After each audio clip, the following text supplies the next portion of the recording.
Rick, you there? We need to talk. Are you still at work? Anyways, I left the divorce papers on the table, so can you file them with the courthouse tomorrow? That would be such a big help. I'm going to head back to my hometown, but I'm not moving back in with my parents. Now that you know about the divorce papers, I don't ever intend on coming back here. I don't plan on telling you where I'm going. It's also helped a lot that you've been so busy at work. It's given me a chance to pack my things at a slower pace without you noticing. I guess this is it. Have a nice life.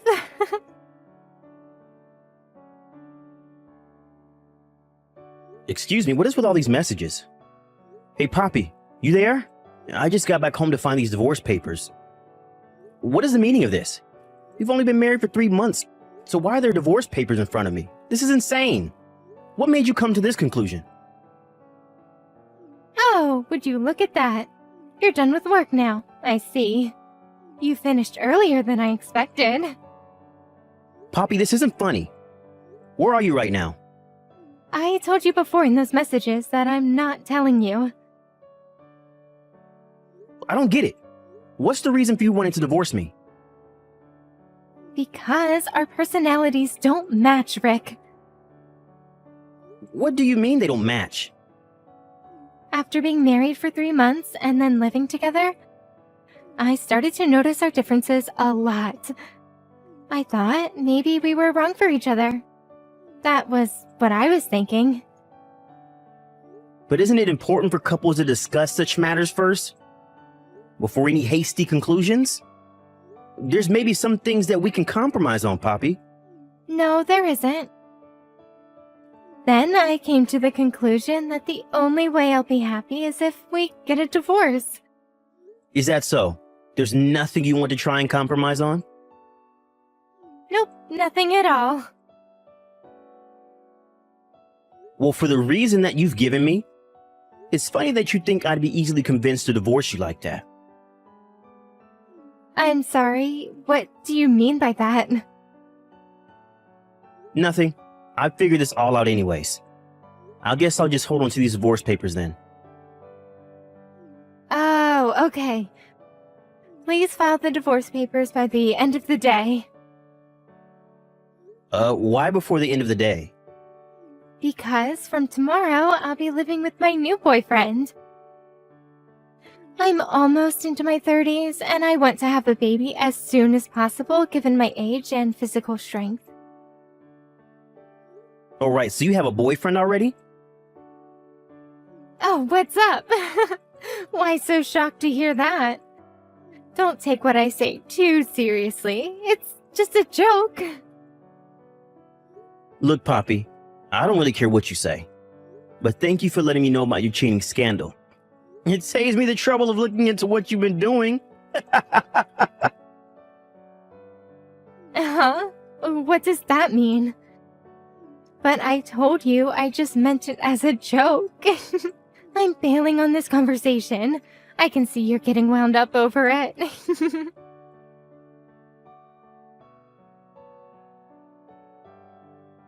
What is this thing about me paying alimony to you?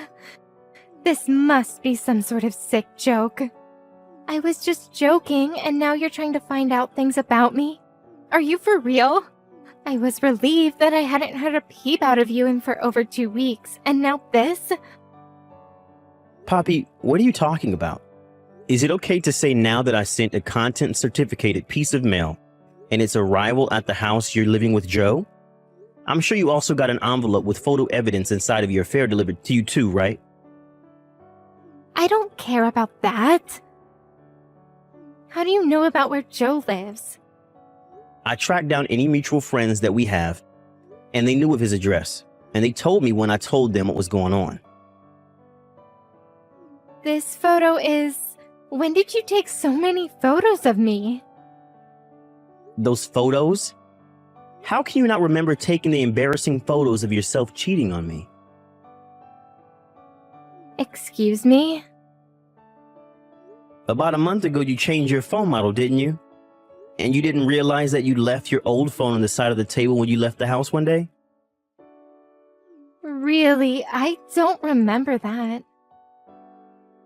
But for some reason, it was still left to be charged and it had no lock on it. Right after you left and before I messaged you, I looked at the divorce papers on the table. And I thought then and there that my suspicions were confirmed to be true. Oh, oops. I completely forgot about that other phone. I said what I needed to say at the time, so it saved you the trouble of collecting evidence. And your point is? My point is this. It's such a cowardly thing to go out of your way to open up about your feelings over the past 2 weeks, to try and get alimony out of me. I didn't intend to blurt it all out. But since I had consulted with a lawyer and made the right preparations, it took a couple of weeks to organize.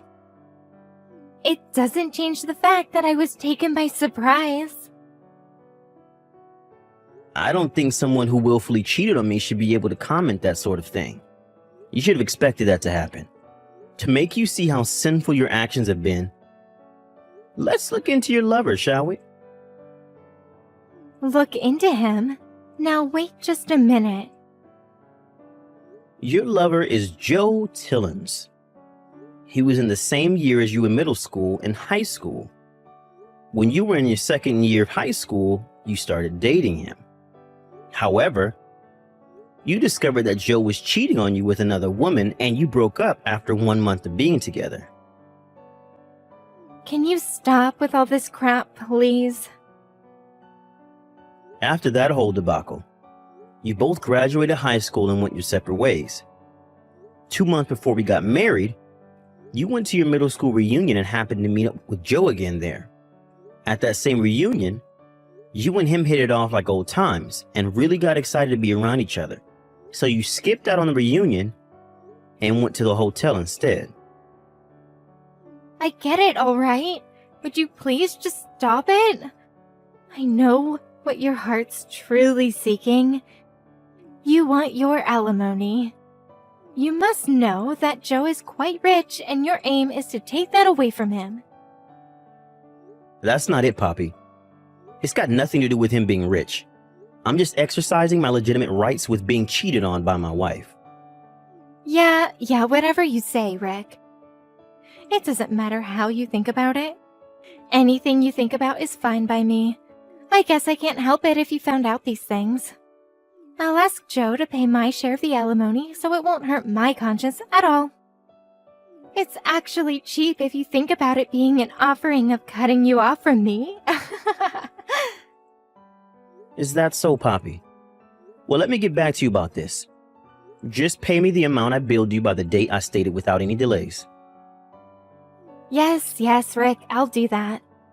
I think that I can marry Millionaire Joe, and it's only a few $1,000s, so it won't be a big expense for me to pay you. Oh, okay. It seems that Joe has been excluded from his family inheritance because he's not blood related to his wealthy father. Wait, what? Rick?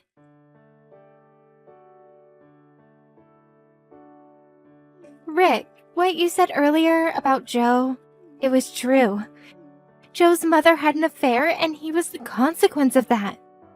Because of his mother's dirty deeds, he's been excluded from his father's will and the family inheritance. His parents got a divorce when he was 19. The only reason why he didn't change his name was because his parents got married and ended up having the same last name. That's why he's still known by that name. That sounds about right to me. So, did you know about all of this? You knew when you messaged me the other day. Well, I did do that quick investigation through his friends, so they had a lot to say. What would you have me do if I were to tell you that? I would have gone back on my plans. What's that supposed to mean? I won't have to pay the alimony if we work this whole thing out. I want to start all over again with you, Rick.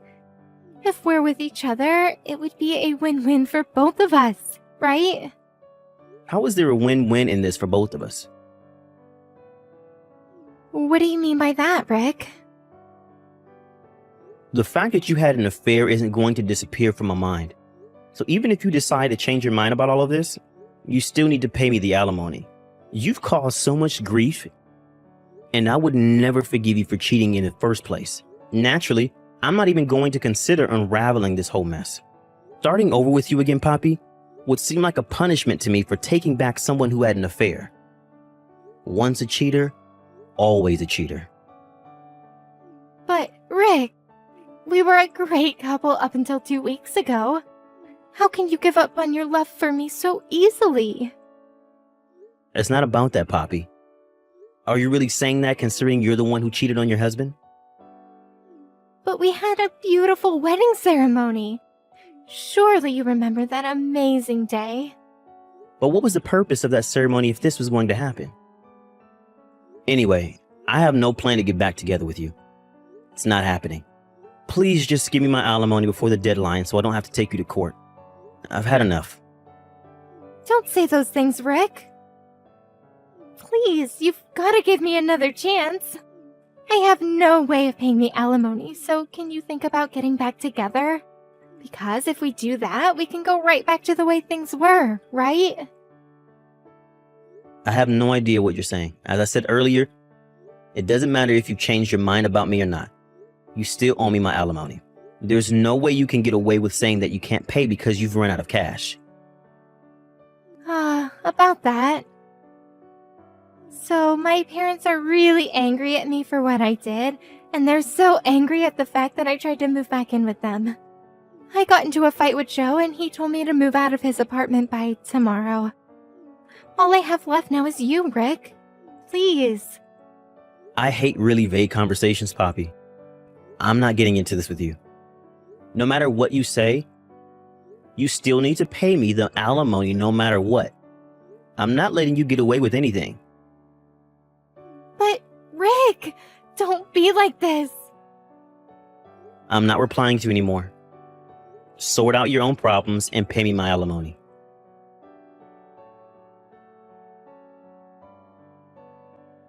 Rick, answer me. I tried to come back home to you. I see there's no nameplate on the mailbox, and the key doesn't fit in the front door either. You seriously didn't move out of this house, did you? You didn't move out without saying a word, did you? Rick, are you going to reply to me? Didn't I tell you that I only have you to rely on? If you moved without telling me, then we won't be able to get back together.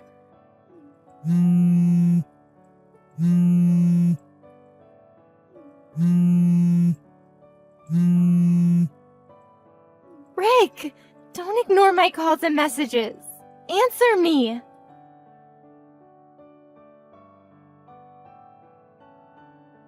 You've got to be kidding me right now, Rick. I went to see if you were at your parents' house, and my father was there. He put me in the car and is taking me somewhere. I bet so much right now that you're at your parents' house right now. No? I came here because I couldn't think of what else to do since you weren't in our house. Why is this happening? Why won't you help me out?